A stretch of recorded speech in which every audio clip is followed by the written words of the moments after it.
Welcome back to the Gridiron Expert. We just have one college football game left of the year, but it is of course the biggest college football game of the year, the 2019 National Championship game between number 2 Clemson and number 1 Alabama, all the way out in Santa Clara, California. And of course we are here to bring you our analysis and prediction for this very exciting 2019 National Championship game. And say what you want. Say that Clemson and Alabama is getting old. This is the 4th meeting in a row for these two squads, the 3rd out of these 4 meetings that have been for a national championship. But I personally love it. This is everything you want in a national championship game. 2 great quarterbacks, 2 great defenses, and 2 great head coaches in Nick Saban and Dabo Swinney going up against each other. And this is what rivalries are made of. This is a game that has quickly become one of the, I think, a better rivalry in college football. This is the equivalent of the Warriors and Cavaliers, the Steelers and the Cowboys, the Lakers and the Celtics. This has quickly become something that you don't get to see very often in college football. 2 teams from separate conferences competing at the highest level for the most coveted prize in all of college football year in and year out. So say what you want. Maybe you're getting tired of it. Maybe we should have an expanded playoff, but I am, for one, very excited to see this Clemson and Alabama matchup for the 4th year in a row, because I think it's going to be shaping up for one of the better national championships we have seen. And of course, we should expect a great game out of these 2 squads. Going all the way back to their first meeting in 2015 in that national championship game, Alabama took care of business 45-40 in a very thrilling game there. A year after that, Clemson came in there, got revenge on Alabama, winning that game with just 1 second remaining. And then last year, Alabama and Clemson meeting in the semifinals of the college football playoff. The Crimson Tide defeating the number 1 seeded Tigers 24-7 in that game. And now, what will happen here in 2019 or the 2018 season? What is going to happen here between Clemson and Alabama? If you want to follow the pattern, things are looking good for Clemson. This is the rubber match between the national championships. Bama winning 1, Clemson winning 1. Who will win the 3rd matchup? What will break the tie when it comes to national championships? If you're just following straight up wins, it goes Bama, Clemson, Bama. What will happen here? If history is any indication, it will go in favor of Clemson. And another thing we should add is that the number 1 seed in the college football playoff has never won the national championship. So that is good news for Clemson fans. Not so much for Alabama, but of course those are just stats. Those are just facts. They don't mean anything going into this game. One thing that is for sure is that the winner of this game will become the first ever 15-0 college football national champion. We have never had a completely undefeated squad win the national title. Clemson or Alabama will become the first team to ever do that entering this game. And before we dive into these other stats here, one other thing of note is if Alabama were to win this game, Nick Saban would break the tie with Bear Bryant for the most national championships in history, or in the poll era. Saban is tied with Bear Bryant right now with 6 total national championships. He would break the tie with him, getting his 7th with a win over Clemson today or on Monday night. So this is a very major storyline to keep your eye on. Nick Saban, arguably the greatest head coach of all time. So we're going to break down the 6 big statistic categories, and of course break down the keys for this national championship game, one that is going to be an absolute thriller out west. And of course, these are just stats. These don't mean anything. These are stats that have been accumulated over the entire course of the season. They don't mean anything going into this game, but on paper, you know this is a very intriguing matchup, an enticing matchup, and obviously maybe a sign or an indication of what to expect coming into this national championship game. Maybe these stats won't mean anything, but they're certainly worth noting. So the biggest thing, Alabama and Clemson splitting the 6 major statistical categories. We'll start up here with points per game. Both teams boasting a very prolific offense. Alabama owning the edge just a little bit on points per game, 47.7 to 44.3 of Clemson. And of course, a lot of credit for that goes to the 2 quarterbacks, Tua Tagovailoa, the Heisman runner-up for Alabama, and Trevor Lawrence, the freshman quarterback for Clemson, both being the leaders of this offense. When it comes to their running backs, though, I believe Clemson owns the edge there, and we see that here when it comes to rushing yards per game, where Clemson does own the edge with 256.3 yards per game rushing compared to Alabama's 202. Travis Etienne has been a nonstop and very unstoppable force at running back for Clemson. Alabama boasts solid running backs regardless, Damian Harris, Josh Jacobs, but I believe Clemson does own the edge there when it comes to the ground game and might benefit from Alabama's defense that allows 117 yards on the ground per game defensively. Clemson just allowing 92.9. Another factor and another stat where Clemson does own the edge there. When it comes to defense, Clemson, on average this season, has allowed just 13.7 points per game. Alabama, not that far behind, with allowing just 14.8 points per game. So very solid defenses here. And that's something that we've seen in the past, too. When these two teams have met, we've seen that they both had very solid offenses, but also very solid defenses. And usually that doesn't matter. These, the first meeting was in the 40s, the second meeting was in the 30s. So I would once again expect plenty of points to be scored in this game, especially with how high octane these offenses are. Anytime you've got two solid defenses and two solid offenses, I believe that the offense is usually going to get the better of the other opposing team's defense. So this game should once again crack into the 30s, maybe the 40s if we're lucky. I would not expect this game to be a very low-scoring game whatsoever.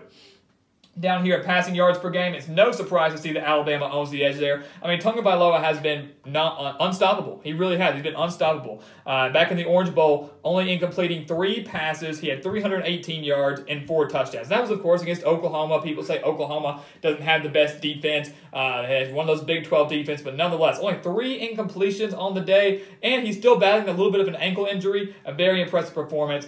325.6 yards per game on average to Clemson's 274. Not too bad. But one thing to note is how balanced Clemson's offense is compared to Alabama's. Now, I'm not saying Alabama's horribly skewed, but look at Clemson. 274.1 yards per game through the air, 256.3 yards per game on the ground. Alabama leaning more on the pass game, and rightfully so. When you've got a quarterback like Tagovailoa, I would do the same thing. Nick Saban knows how to utilize his offense, knows what he's doing. The rushing game averaging 202 yards per game on the ground, but obviously Clemson much more balanced, and that could be a benefit going into this game, keeping Alabama on their toes, knowing that they can't really hone in on just one section of the offense, because you shut down the pass game, they can beat you with the run. You shut down the run game, they can beat you through the air. So Clemson much more balanced, I think, than Alabama. And then coming down here to passing yards allowed per game, Alabama owning the edge there, allowing just 178.4, while Clemson just a little bit behind, 183.8. So this is a very even team. On paper, these two teams are extremely even. I mean, there's not that much of a difference between these squads. The way that they play, the style that they play, the tempo that they play, this is going to be a very, very exciting national championship game. A couple other stats we'll throw out there, and now we're going to break it down a little bit more. Like I said, these are stats that are important. They're worth noting, but might not have any indication of what's going to happen in this national championship game. But it is a trend of what these teams have done over the course of the entire season, throughout their regular season, into their conference championships, and into the first round of the college football playoff. These are what these stats have been accumulated of, and that's something just to keep an eye on.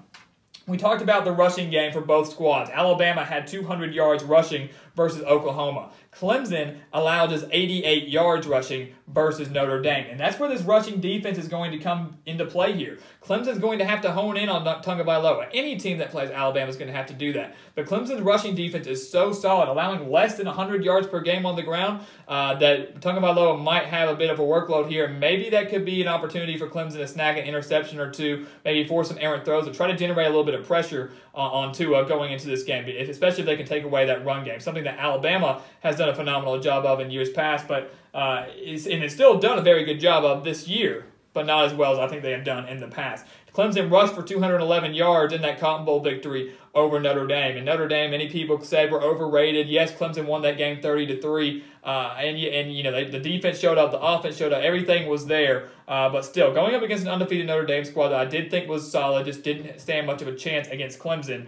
Travis Etienne in that rushing game had a very big field day, and that's something that Alabama has to be aware of coming into this game. We talked about the passing yards allowed, though, per game. And the defense for Clemson going into this game. Clemson has faced 2 SEC quarterbacks coming into this game against Alabama. They faced Texas A&M early on in the season, that 28-26 victory there, and allowed 430 yards through the air from Kellen Mond. In the season finale against South Carolina, they allowed Jake Bentley to throw for 510 yards. And we addressed this when we previewed the college football playoff. How was Clemson going to do in the secondary? How was their pass defense going to adjust against a solid quarterback in Ian Book? Well, they're going up against another SEC quarterback here, and arguably the best quarterback in the nation. Yes, Kyler Murray won the Heisman, but Tua Tagovailoa is without a doubt the best quarterback in the SEC, and one of, if not the best quarterback in the nation. So how will this secondary, how will this pass defense for Clemson adjust and make sure they don't get beat up for over 400 or 500 yards through the air from Tagovailoa like they did against Jake Bentley and Kellen Mond, who are solid quarterbacks, but they're no Tua Tagovailoa by any means whatsoever. So that passing defense for Clemson, allowing just 183.8 yards per game through the air, has to step up and really prevent Tagovailoa from having a field day in this game. They did a good job shutting down Ian Book, I think holding them to just 160 total passing yards in the Cotton Bowl. Not going to be the case in the or in the national championship game. But Clemson has to be aware of this and hopefully make some adjustments for being prepared for that, because the SEC, arguably the best conference in the nation right now, producing some of the best talent, and Clemson has struggled against 2 SEC quarterbacks this season.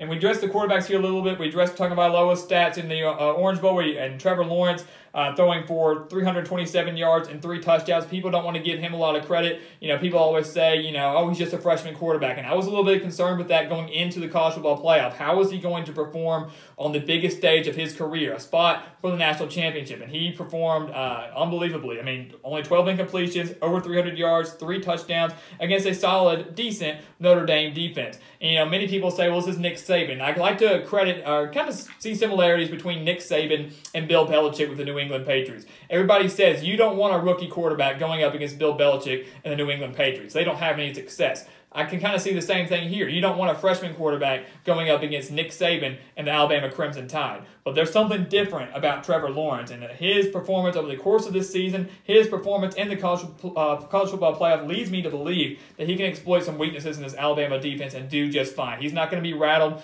He's been pretty cool in these situations, did a phenomenal job in the playoff. I would not expect a worse performance here in the national championship game.